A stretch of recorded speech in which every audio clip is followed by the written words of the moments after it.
Gracias porque te acuerdas de nosotros que somos necesitados, Padre. Aquí venimos una vez más, trabajados, cargados, fatigados, enfermos, pero necesitamos de tu presencia, Señor, para que obres milagros en medio nuestro. Sé propicio, Señor, te lo suplicamos en el nombre precioso de Jesús, sanando toda enfermedad a los que están en los hospitales, los que están en las clínicas, los que están en sus casas, Padre. Llega con tu mano poderosa, sanando y restaurando. Los que están tristes, consúelalos, Padre. Tú eres nuestro médico amado por excelencia, y por tu llaga hemos sido sanados y curados. Padre, muchas gracias. Todo lo encomendamos en tus manos, Señor. Habla al corazón de tu pueblo. Envía tu preciosa palabra, Señor, porque necesitados venimos. Y que podamos ser consolados, edificados y fortalecidos en todo. Habla al corazón de tu pueblo. Háblanos, Señor, porque necesitados venimos. Sé propicio. Rogamos la presencia de tu amor, de tu bondad, de tu Espíritu Santo en todo, en el nombre de Jesús. Apresura los pasos de tus hijos que vienen en camino. Tráelos, ayuda a los que están en sus casas. Fortalece a los que están en sus trabajos. Limpia los aires. Reprendemos al diablo contra todo estorbo, toda irreverencia y todo cansancio. Y quédate con nosotros y por nosotros. A ti sea la gloria por siempre, Señor. Amén, Señor, y amén. La porción que hemos tocado ahora nos habla de algo bien importante, de cómo realmente la visitación de Dios sobre su iglesia es real. Dios visita a su pueblo todavía. ¿Ustedes creen en los milagros? No los oigo. ¿Creen en los milagros? Todavía hay milagros. Y Dios en su bondad visita a su pueblo todavía. Lo que hemos leído habla acerca de la iglesia naciente, la iglesia de los hechos. Aquí ha ocurrido algo especial, muy especial para la iglesia. Cuando hay una iglesia dispuesta, cuando hay una iglesia determinada a sentir la presencia del Señor, cuando hay una iglesia sencilla y humilde, una iglesia llena de sinceridad, allí no faltará la visitación real de Dios. Cuando una iglesia se dispone con un corazón sincero. Aquí se habla del crecimiento y el apogeo y el avivamiento de una iglesia llamada de los hechos. Aquella iglesia maravillosa que surge a los pies de la cruz. Una iglesia tierna, una iglesia joven, ahora es visitada por el poder de Dios. Yo le puedo llamar el tercer milagro, porque el primer milagro fue cuando se manifiesta el poder del Espíritu Santo sobre aquellos 120 que esperaban la promesa del Señor. ¿Es milagro para usted, sí o no? Que Dios visite a su iglesia con su Espíritu Santo, ¿es un milagro, sí o no? Bueno, la pregunta es, ¿y para qué Dios visitó a aquellos 120 con la autoridad y la presencia del Espíritu Santo? Para poder capacitarla. Y cuando viene el bautismo del Espíritu Santo como primer milagro, Dios está haciendo real su promesa. Lo que Dios había prometido lo está cumpliendo, porque Dios es fiel. Dios cumple lo que promete. Y lo visita a aquellos 120 y llega la manifestación gloriosa, hermanos, del poder del Espíritu Santo. Dios sabía que esa iglesia, si no era visitada por el poder del Espíritu Santo, no iba a poder prevalecer. En ningún momento podría dar un avance de lo que Dios esperaba. No podía reproducir almas. No podía dar un fiel testimonio. No podía realmente apreciar su gracia y su poder. Era necesario la visitación del poder del Espíritu Santo. Y aquella iglesia se dispone a recibirla y lo cree y lo recibe. Y aquellos 120 son bautizados con la presencia del Espíritu Santo. Y Dios lo prepara de esa forma a la iglesia como primer milagro. Y luego después, un hombre llamado Pedro se levanta siempre a predicar la palabra de Dios como una persona restaurada y cambiada, porque lo único que restaura y cambia la vida de la iglesia es la presencia del Espíritu Santo. Sin eso no hay santidad. Sin eso no se pueden quitar los malos modales dentro de la iglesia. Sin la presencia del Espíritu Santo los caracteres malos prevalecen. La maldad prevalece. El pecado prevalece. La vanidad prevalece. No pueden ser sacados de la iglesia sin que el Espíritu Santo esté presente. En el hombre no puede cambiar, no deja de ser vanidoso y orgulloso sin que la presencia de Dios lo visite. No hay humildad, no hay sencillez, no hay humildad ni mansedumbre si una iglesia no está siendo visitada por la presencia del Espíritu Santo. Por eso es necesario que nos visite a cada momento, y yo lo creo, que en este lugar se mueve el poder de Dios. ¿Lo creen, sí o no? Pues viene para restaurar y cambiar nuestras vidas y que seamos diferentes totalmente. Así pasó con la iglesia primitiva. Comienza aquella iglesia, personas que ni por un momento se imaginaban que iban a resurgir con toda autoridad. Personas como Pedro, nunca nadie se imaginó que era el que Dios iba a levantar para que ahora fuese el mediador del mensaje de Él y aquellos incrédulos. Aquellos que se estaban burlando de la manifestación del Espíritu Santo. Ahora se levanta con poder y autoridad Pedro, predicando la palabra de Dios. Y cuando Pedro toca temas importantes con respecto a la salvación y a la certificación de la promesa de Dios, el Padre, cuando Él había prometido a través del profeta Joel, esto no es locura de los hermanos, esto no están llenos de mosto, no están borrachos, esto es lo que Dios prometió, diciendo: derramaré de mi espíritu sobre toda carne. Vuestros hijos y vuestras hijas van a profetizar, vuestros jóvenes verán visiones, y vuestros ancianos van a soñar sueños. Y de cierto, sobre mis siervos y sobre mis siervas, en aquellos días derramaré de mi espíritu y van a profetizar. Y daré prodigios en el cielo y en la tierra y arriba, y señales abajo en la tierra, sangre y fuego y vapor de humo. Varones israelitas, dice el apóstol Pedro, oíd estas palabras.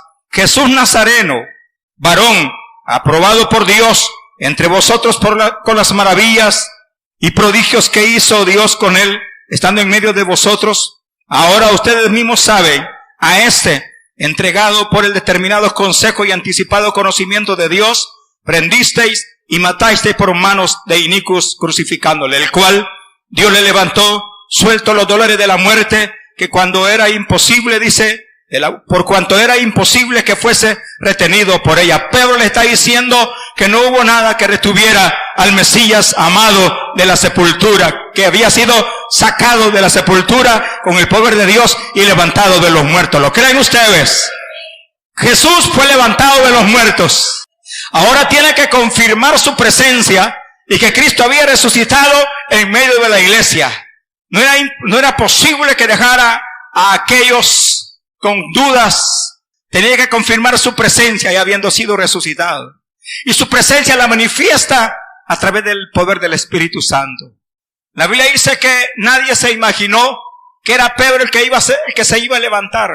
Nadie pensó que era Pedro, el sencillo, aquel hombre de doblado carácter, quebradizo, aquel hombre que se hunde en el agua, aquel hombre que niega a su amado, aquel hombre que era tan débil de carácter. Ahora lo levanta. ¿Quién lo levanta? El poder de Dios a través del Espíritu Santo. Por eso siempre no me canso de decirles, amados hermanos, que los que no creen en la promesa, en la visitación, en la unción, en el bautismo, en el Espíritu Santo, no saben realmente lo que se están perdiendo. Es necesario que la iglesia camine en esa autoridad y en ese poder para que nuestro testimonio sea eficaz. Mientras nosotros no caminemos por esos senderos altos de vida espiritual, la iglesia no va a conocer y no va a entender y no va a creer que el poder de Dios se mueve todavía en medio de nosotros. La gente que no lo cree es incrédula y no cree que Cristo está en medio nuestro, pero yo sí lo creo.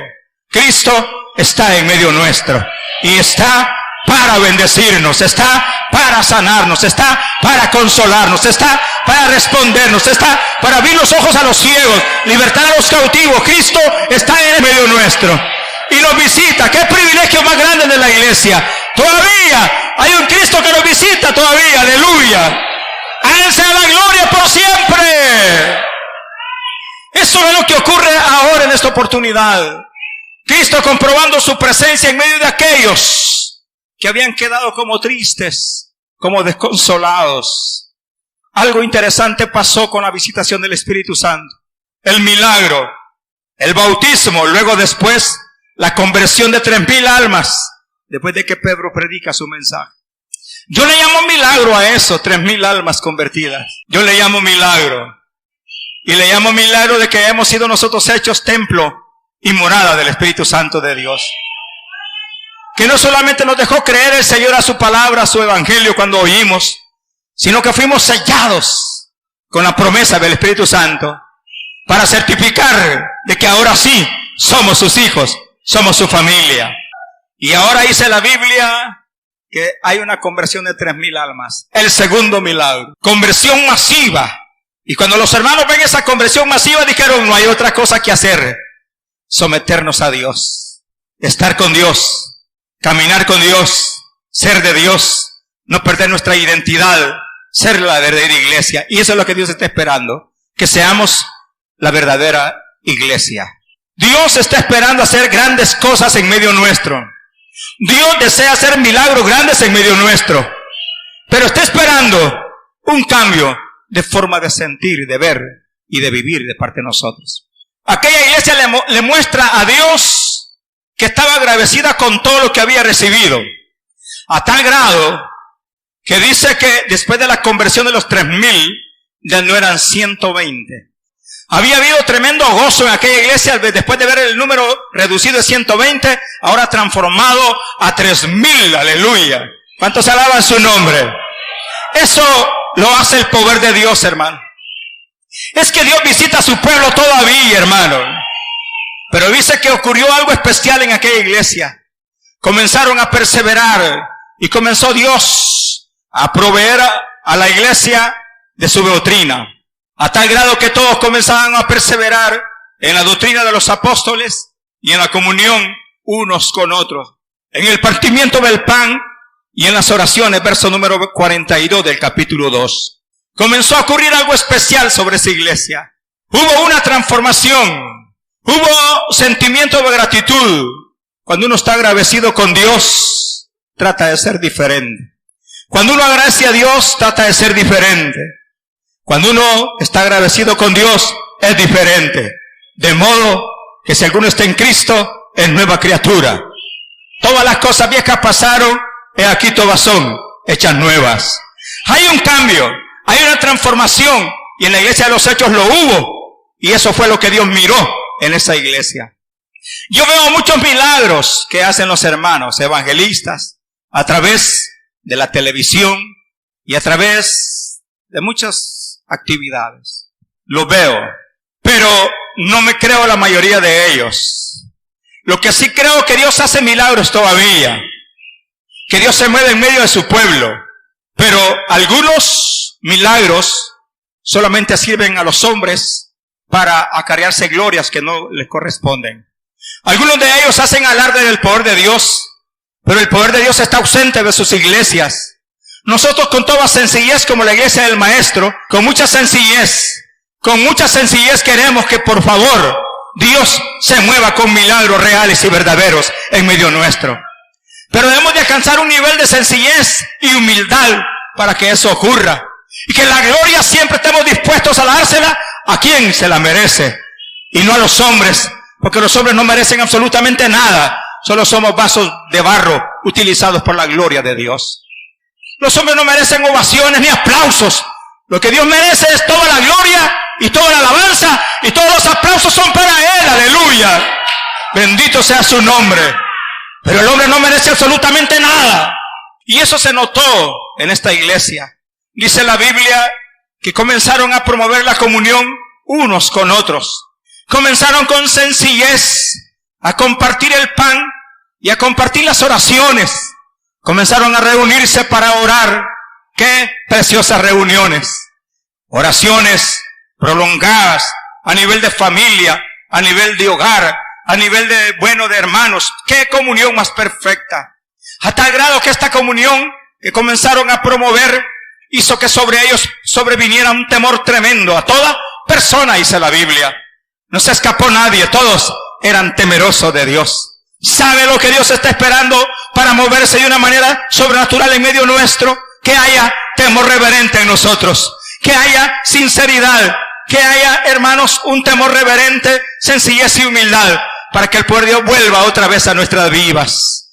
Le dije al principio que parte de los milagros los creo, pero la mayoría, los hombres, a ellos mismos se acreditan los milagros. Y cuando se los acreditan a ellos mismos, la gloria no es para Dios. Esos milagros no los creo yo. Creo solamente lo que Dios ha hecho. Y creo que se sigue moviendo sobre su iglesia todavía. Sobreviene temor a toda persona, y muchas maravillas y señales eran hechas por los apóstoles. Dios no iba a defraudar a la naciente iglesia. Dios iba a certificar que Él se movía en medio de ellos, que Dios estaba con ellos, que Dios estaba con ellos como está con cada uno de nosotros. Y si Dios está por nosotros, ¿quién contra nosotros? ¡Aleluya!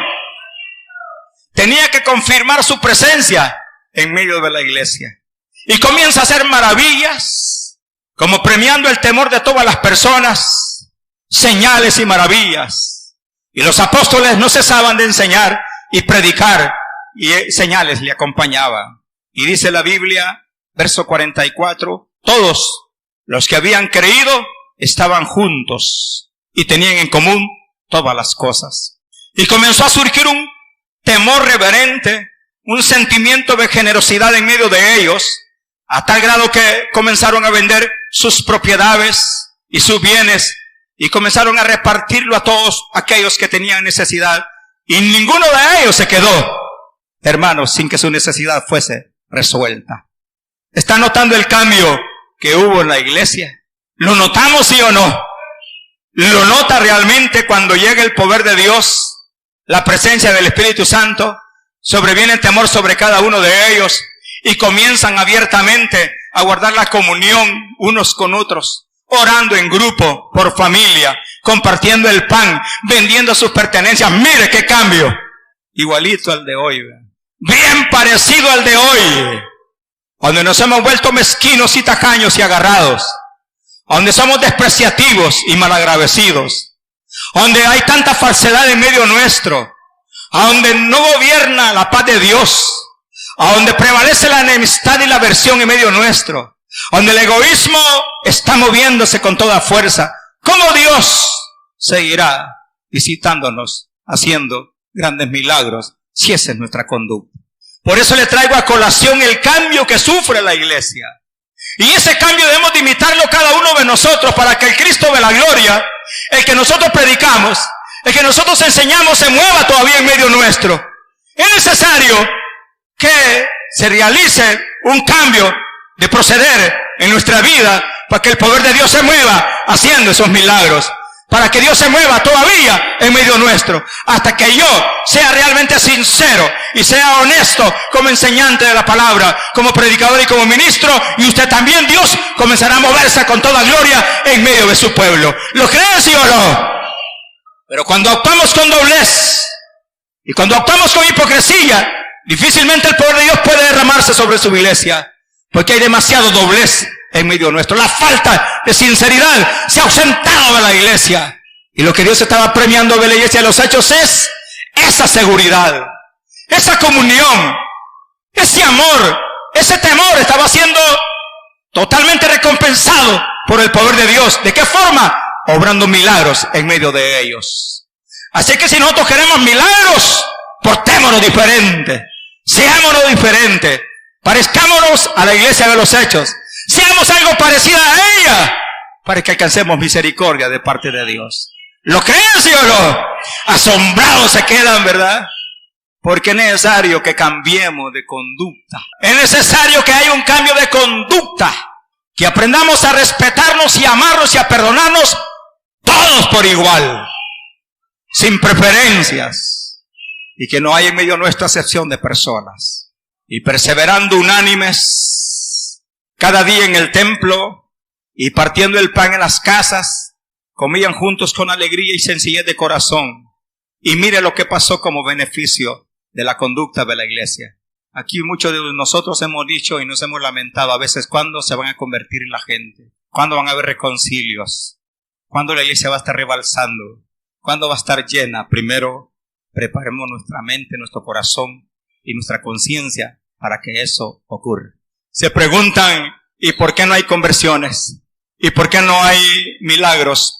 Por los testimonios malos que tenemos, por la lengua suelta que tenemos, porque nos encanta demasiado el chisme, porque la arrogancia se permea en medio de toda la iglesia, la altivez todavía está en medio nuestro, y la arrogancia y la deshonestidad todavía está en medio nuestro. Y eso, como que si fuera poco, hay pecados groseros en medio nuestro, y como que nada está pasando. Esa falta de honestidad, habiendo pecados groseros no confesados, son los que evitan que Dios se mueva con todo su poder. Dice la Biblia que cuando Dios mira ese corazón sincero de la iglesia de los Hechos, todos ellos unánimes en comunión cada día, partiendo el pan, comiendo en las casas, comiendo con alegría y sencillez de corazón. Y no solamente eso, alababan a Dios. Para alabar a Dios hay que ser sincero, amados hermanos.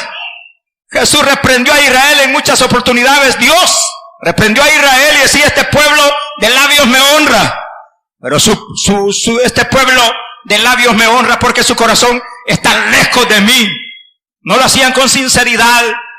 Y cuando venían a alabar a Dios, lo hacían con doblez y lo hacían con falsedad. Y Dios castigaba a su pueblo por esa deshonestidad. Y no lo visitaba. Y no se allegaba a él. Y no se acercaba a él mientras Israel no cambiaba de actitud. Ha llegado el momento de parecernos a la iglesia de los Hechos. ¿Queremos ser como ellos, sí o no? ¿Les parece buena cosa? Es que para ser como ellos hay que ser mujer santa. Y para que seamos como ellos hay que ser hombres santos. Aleluya, para Dios. Y eso es lo que más le cuesta a la iglesia, ser santos para Dios. A tal grado que no dejaban y ni cesaban de alabar a Dios en todo tiempo. Tenían favor con todo el pueblo.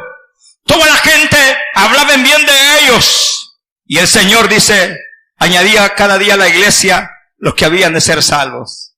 Eso quiere decir que seguían los milagros de conversión dentro de la iglesia. Seguía el poder del Espíritu Santo haciendo milagros sobre la iglesia. ¿Lo creen, sí o no? Pero los milagros no habían cesado. La misericordia de Dios no había cesado. Así como el día de hoy, la bondad de Dios no ha mermado. La misericordia de Dios no ha cesado. El amor de Dios todavía está en medio nuestro. Hay oportunidad de parte de Dios. Hay misericordia todavía. Todavía hay oportunidad para que seamos bendecidos. ¿Lo creen, sí o no? Pero serán bendecidos todos aquellos que se proponen agradar a Dios con su vida y con su conducta. Pero vuelvo a retomar el tema del Espíritu Santo. Sin Espíritu Santo no hay un fiel testimonio. Sin Espíritu Santo no hay un testimonio que valga la pena. Sin Espíritu Santo solo hay remordimiento, no hay arrepentimiento. Y cuando hay remordimiento, la persona cae y vuelve a caer y vuelve a caer en el mismo error y vuelve a caer en el mismo error cuando hay remordimiento. Pero cuando hay arrepentimiento, la gente nace de nuevo y se convierte. ¿Lo creen? Los milagros no habían todavía dejado de ser. En esa comunión tan maravillosa, llegamos al capítulo 3, donde dice: Pedro y Juan subían juntos al templo a la hora 9 y subían a orar. Quédese viendo al hermano ahí cuando lo ha invitado usted para orar. Mírelo al hermano, ni lo conoce, ni nos conocemos nosotros. La ha invitado a la hermana. Sí. Se han tenido grandes charamuscas en la casa y han tenido grandes comilonas, pero no para orar. Han comido tacos al pastor, han comido filete de hermano y han mordido y han comido y se han saciado en reuniones que ustedes han tenido. Pero estos no se reunían para eso, se reunían para orar. No había otra razón que los moviera para guardar la comunión. Era perseverar en la oración. Y cuando una iglesia se pone en oración, le voy a decir que las cárceles del infierno tiemblan. Cuando una iglesia se pone en oración, los demonios tiemblan. Los demonios saben que algo va a pasar y algo va a ocurrir. Y cuando una iglesia comienza a orar, los milagros comienzan a suceder. ¡Aleluya! Y los diablos tiemblan, porque saben que muchos van a ser rescatados del infierno y van a ser salvos y perdonados. Muchos drogadictos van a ser sacados de la drogadicción. Muchos alcohólicos van a ser sacados del alcoholismo. Van a ser sacados de la prostitución, muchos. Y los diablos se ponen enojados cuando una iglesia comienza a guardar comunión y a orar.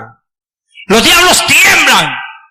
Y esta mañana están temblando porque la palabra de Dios está siendo predicada. ¡Aleluya!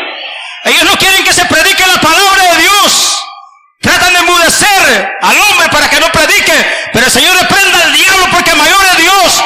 Mayor es Dios. Mayor es Dios. Dios está en medio nuestro. Cristo está en medio nuestro. Aleluya. Para bendecirnos, para ayudarnos, para socorrernos, para sanarnos. Él está en medio nuestro esta mañana. Para hacer milagros en medio nuestro. Y yo no lo dudo. Yo lo creo en mi corazón. Allá subían Pedro y Juan juntos a orar Y era traído un hombre cojo de nacimiento, a quien ponían cada día a la puerta del templo que se llama La Hermosa, para que pidiese limosna de los que entraban en el templo. Tremenda necesidad humana. Nos muestra un hombre necesitado. ¿Sabía usted que la condición de este hombre cojo de nacimiento, llamémoslo de otra forma, un hombre muerto en delitos y pecados desde que nació? El hombre sí nace, muerto en delitos y pecados. Lo único que la necesidad de este hombre era física, también necesitaba ser perdonado y obtuvo el perdón de parte de Dios. Pero así nace el hombre en su condición. Nace destituido de la gloria de Dios, muerto, necesitado totalmente. Y esa es la vida del hombre. Solo basta irnos a Romanos capítulo 3 para que vea la condición del hombre. El apóstol Pablo hace una pequeña biografía de la conducta y del estado del hombre delante de Dios. Capítulo 3, del verso número 10 en adelante, dice Pablo, como está escrito, oiga cómo nace el hombre delante de Dios. Este cojo era de nacimiento. Estoy hablando de un hombre en pecado desde que nace. Dice la Biblia, como está escrito, verso 10 en adelante, capítulo 3 de Romanos, no hay justo, ni aun uno. ¿Lo están leyendo? No hay quien entienda, no hay quien busque a Dios. Todos se desviaron a una, se hicieron inútiles. No hay quien haga lo bueno, no hay quien ni siquiera uno. Sepulcro abierto es su garganta, con su lengua engañan, veneno de áspides hay delante de sus labios. Su boca está llena de maldición y de amargura. Sus pies se apresuran para derramar sangre. Quebranto y desventura hay en sus caminos, y no conocieron camino de paz. No hay temor de Dios delante de sus ojos. Así es el hombre. Lo está descrito de una manera pero tan especial de parte del apóstol Pablo a los romanos. En el capítulo número 1 dice el verso 18, porque la ira de Dios se revela desde el cielo contra toda impiedad, verso 18, capítulo 1, e injusticia de los hombres que detienen con injusticia la verdad. Porque lo que de Dios se conoce le es manifiesto, pues Dios se los manifestó. Porque las cosas invisibles de Él, su eterno poder y deidad, se hacen claramente visibles desde la creación del mundo, siendo entendidas por medio de las cosas hechas, de modo que no tienen excusa. Pues habiendo conocido a Dios, no le glorificaron como a Dios, ni le dieron gracias, sino que se envanecieron en sus razonamientos y su necio corazón fue entenebrecido. Profesando ser sabios, se hicieron necios y cambiaron la gloria de Dios incorruptible en semejanza de imagen de hombre corruptible, de aves, de cuadrúpedos y de reptiles. Otra descripción de parte del apóstol Pablo acerca de la vida del hombre que no tiene conocimiento de Dios. Pues déjeme decirle a los amigos y amigas que para eso está Cristo esta mañana en este lugar. No solamente para sanar y restaurar las enfermedades físicas, sino para restaurar el alma de los hombres también, para lavar toda clase de pecado, porque solo la sangre del Cordero limpia toda clase de pecado. La Biblia dice que traen a un hombre cojo de nacimiento y era necesario ponerlo a la puerta del templo que se llama La Hermosa, para que pidiese el hermano limosna de los que entraban en el templo. Verso número 2, la incapacidad total del hombre.